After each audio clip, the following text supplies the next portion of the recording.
Imagine waking up to find your entire city on fire. In September 1666, that nightmare became reality for the people of London. A single spark in a small bakery would soon turn into one of the deadliest fires in history. Our story begins on a hot summer night in the year 1666. London had been sweltering, and a cool autumn evening was the perfect chance for the citizens to catch their breath. At around 10 p.m., a baker named Thomas Farriner went to bed, leaving his oven on as usual. He lived on Pudding Lane, a narrow street between two larger thoroughfares. There were around 100 houses there, mostly made of wood and packed tightly together. It was hot, dry, and windy, the worst possible conditions for a fire. And, as luck would have it, a small ember from Farine's oven escaped and ignited some nearby hay. When he realized what was happening, he sprang into action. Along with his wife and children, he tried to beat out the flames with blankets and buckets of water. But it was no use. Soon, the entire bakery was ablaze. Farine rushed to raise the alarm, calling out, "Fire! Fire! Fire!" as he rang a nearby bell. But by then, the wind had caught the flames and the fire spread quickly. Soon, the whole street was a fiery inferno. People living nearby, alerted by the commotion, ran for the hills. Some grabbed whatever furniture, clothes, or valuables they could carry. Others, including Farine and his family, fled with only the clothes on their backs. Many people tried to save their animals, carrying cats, dogs, and even monkeys to safety. But most of them didn't make it. The fire moved faster than anyone could have imagined. Within hours, it roared through Pudding Lane and soon spread to the neighboring streets. By midnight, the entire area around Pudding Lane was a fiery inferno. As the night wore on, the fire spread. St. Paul's Cathedral, the pride of London, collapsed in the flames. Around 13,000 homes and 87 churches were destroyed.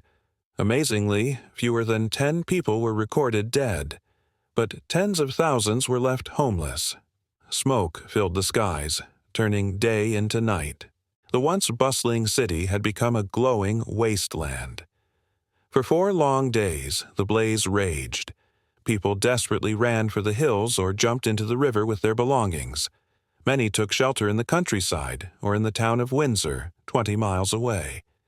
There, they crowded into the square, watching and waiting for news of the fire's progress.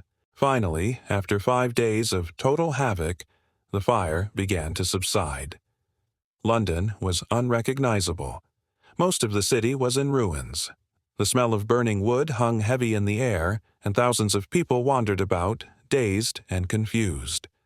Slowly, order began to emerge from the chaos. People returned to survey the damage and begin the long process of rebuilding. They set up committees to distribute food and supplies to the homeless. King Charles II, who had fled to Normandy during the fire, returned to London and surveyed the damage. In the end, the fire consumed 134 acres of land, an area roughly the size of Manhattan's Central Park. More than 15% of London's population was left homeless, and the city's economy was in sharp decline. But amazingly, the city was insured for such disasters. Rebuilding began at once. The old, narrow streets were replaced with wider boulevards. Houses were made of brick and stone instead of wood, and Londoners developed a new respect for fire safety codes. What's more, the disaster gave birth to modern fire insurance. Before the Great Fire, most insurance policies covered damage from fire, flood, and theft.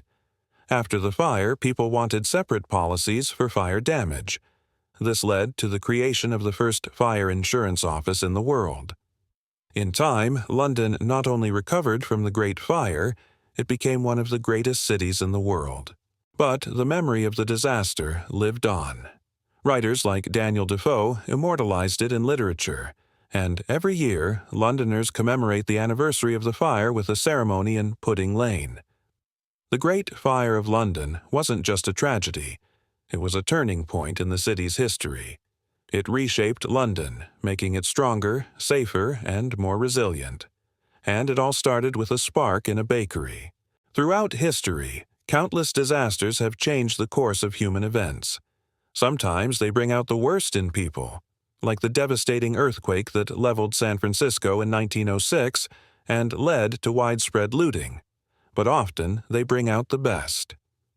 After Hurricane Katrina devastated New Orleans in 2005, people from all over the country pitched in to help.